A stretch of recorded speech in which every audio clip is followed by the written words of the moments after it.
From the Evening Standard in London, I'm David Marsland, and this is The Leader. What a beautiful spot they've picked for these leaders to come. Hopefully Chancellor Merkel can take a dip in the cool, crisp sea here in Carbis Bay. To be fair, there are considerably worse ways to spend a few days in June than Carbis Bay in Cornwall, and that's where the G7 summit is being held next week. Despite disruption already being caused by security setting up around the area, locals are very excited about the imminent arrival of leaders from some of the world's most powerful countries.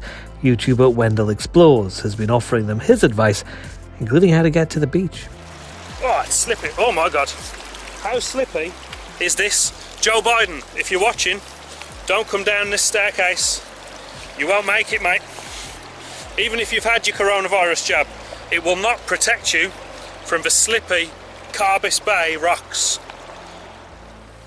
It's doubtful Joe Biden will get to spend much time on the sand, though. There's an awful lot to talk about. Dr. Julie Norman from UCL's Department of Political Sciences is with me. And Julie, this is a big moment for Joe Biden. What's he hoping to achieve here? Well, first of all, this is going to be Biden's first international trip. That's largely because of COVID. So it's the first opportunity for Biden to really show how he is restoring these U.S. alliances and revitalizing these relationships, including the transatlantic relationship with the U.K., but also with the other countries in the G7 also. Obviously, on the table will be a number of the issues that have dominated discussions over this last year: global health, economic recovery, as well as climate change. But if the foreign ministers meeting was any indication, we can expect the Biden administration to really focus on this idea of trying to shore up democratic values, protect open societies against what they see as a growing authoritarian threat from China in particular, as well as Russia. So I would expect that the US is hoping that the UK will get on board with that sort of thing. Is this an opportunity for Biden to strengthen the relationship with the UK? It certainly is an opportunity for Biden to strengthen the US-UK relationship. And this will be, again, the first face-to-face meeting between Boris Johnson and Biden. It's notable to remember that Johnson was the first foreign leader that Biden called after first being elected to office, really trying to, from the start, get that relationship off to a good start.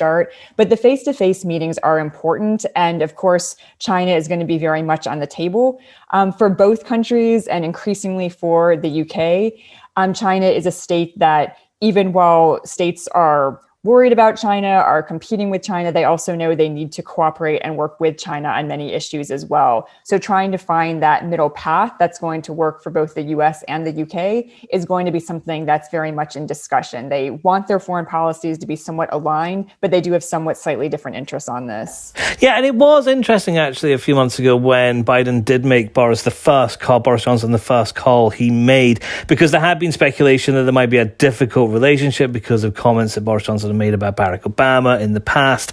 But they do have some things in common, particularly over climate change, don't they? They certainly do. And that's what we've heard from both the US and the UK from the start of this relationship, is that there's many areas for shared cooperation, for shared concern. And climate change is certainly one of the major issues for both countries, and especially for this Biden administration.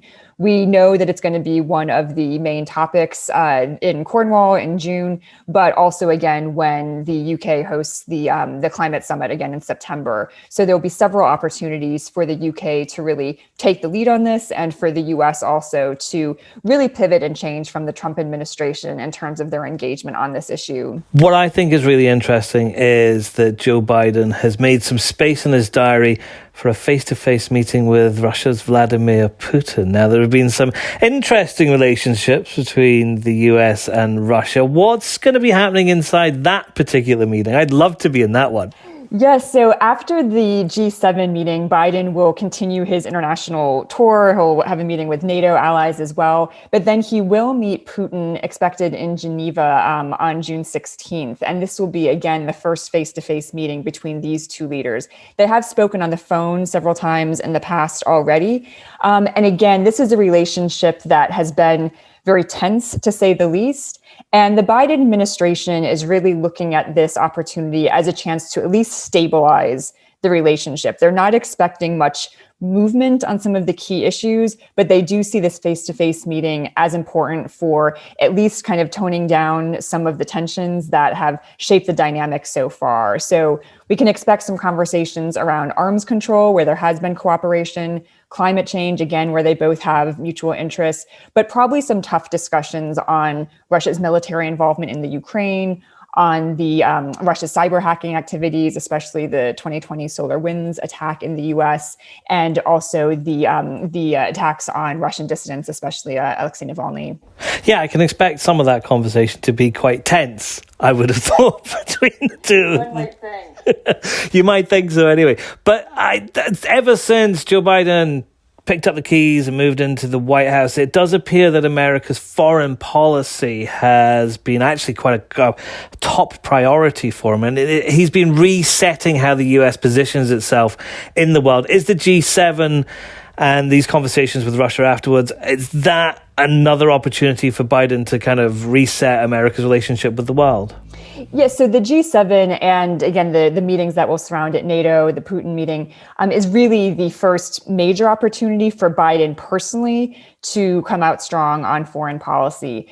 Biden himself has a long professional history of foreign policy involvement from his days in the Senate on the Foreign Relations Committee, and then during his time as vice president. So it's an area where he is very savvy personally and has a lot of long-lasting relationships with many countries and leaders around the world. So he'll be looking to leverage that a bit.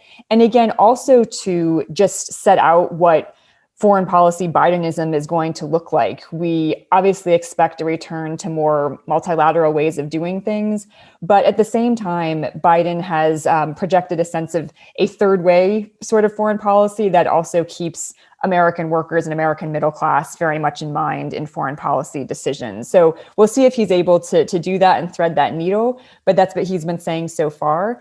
And again, we'll also be probably seeing this shift to a focus on China and Russia as the main priorities.